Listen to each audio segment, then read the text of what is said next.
Hey guys, this is Comic Uno, and today I'm doing a topic on top 10 most anticipated comics for 2021. So just last week I did a video of my favorite comics of 2020, but I always love looking to the future to see what books are coming out. Now, the rules I kind of gave myself for this list is that I wanted to do issue ones or new creative teams. So I didn't want to say, I'm really looking forward to Marauders because kind of already had that on my list. So I didn't want to talk about books I already did talk about, but new fresh starts I wanted to discuss. But I also didn't want to limit just issue ones. I think there's some really great new creative teams coming up for the new year as well.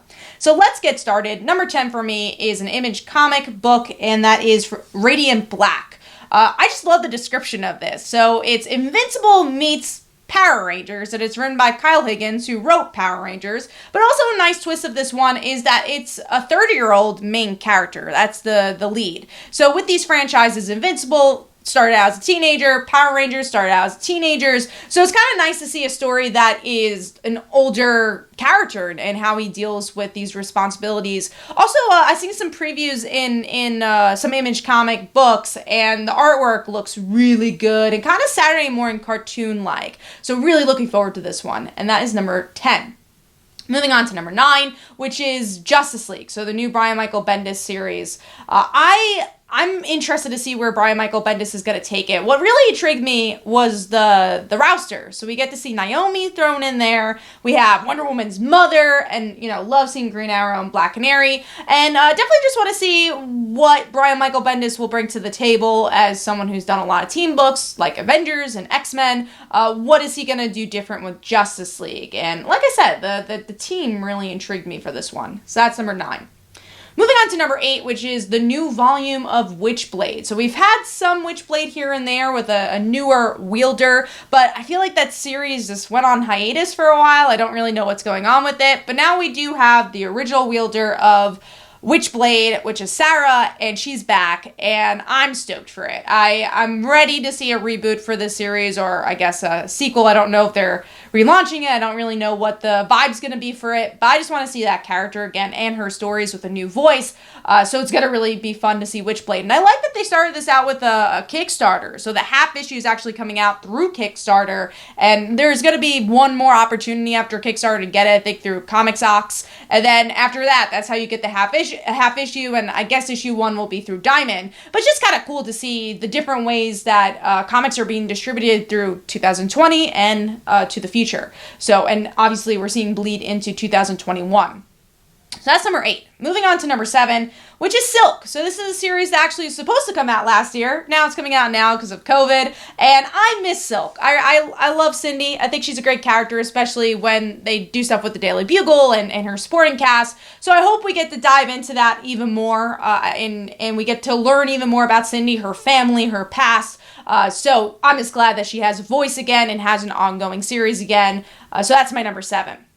Moving on to number 6, which is a book I think we're all surprised to see was happening, and that's The Joker. The Joker is getting his own ongoing book. Now, I don't know if this would be on my list if not for James Gordon being a supporting character here. I think having that balance is what really intrigues me here. Obviously, launching out of the Joker War and everything that's happened to the Joker in 2020, it also makes a lot of sense for him to have an ongoing and how Gotham and outside of Gotham is dealing with the Joker War. So I'm intrigued. I'm really intrigued with this one. And yeah, exactly what Gordon's role is going to be for the series.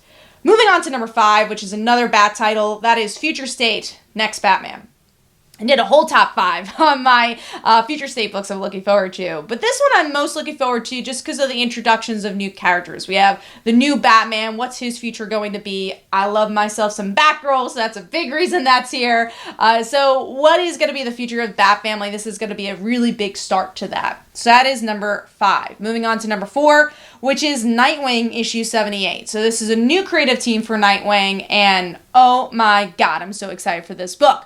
I am a huge fan of Tom Taylor and Bruno as well, who's the artist for this book. I loved Injustice Gods Among Us. I love anything that they put out. I really enjoyed Suicide Squad. So to have them on Nightwing, who I think has really been trying to find his way for a long time since the Grayson days, to do something different but also something familiar, throwing in Barbara Gordon as a co-star for this book, oh my god, I'm so excited for this book. I want to see what's going to happen with their relationship. I want to see how they share this book, and really what the hopefully bright future will be for Dick Grayson after really a whole year of the Rick Grayson stuff with drop dead gorgeous artwork. So that is my number 4. So excited for Nightwing.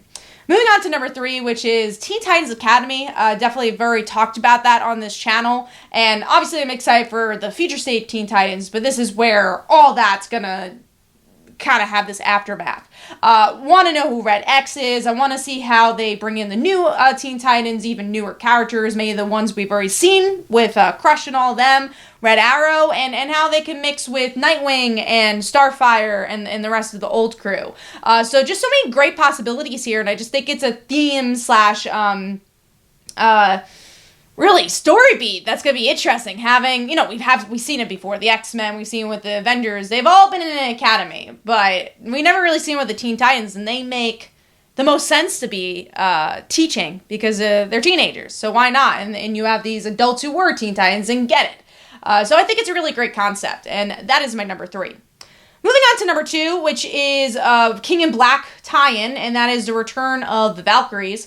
I am a huge Jane Foster fan, and I'm really excited to learn more about the other Valkyries along the way. There's a new Valkyrie here, there's Dani Moonstar here, and of course, Jane Foster. And this is the same creative team that did the previous Jane Foster series, just a different artist who actually, I believe is the artist on Heavy Vinyl, which is one of my favorite comics of all time. So yeah, I'm pretty stoked for this book. I need to see more Jane. I hope this gives us even more Jane Foster in the future, not just a mini-series, and also just learning more about these Valkyries, like I said.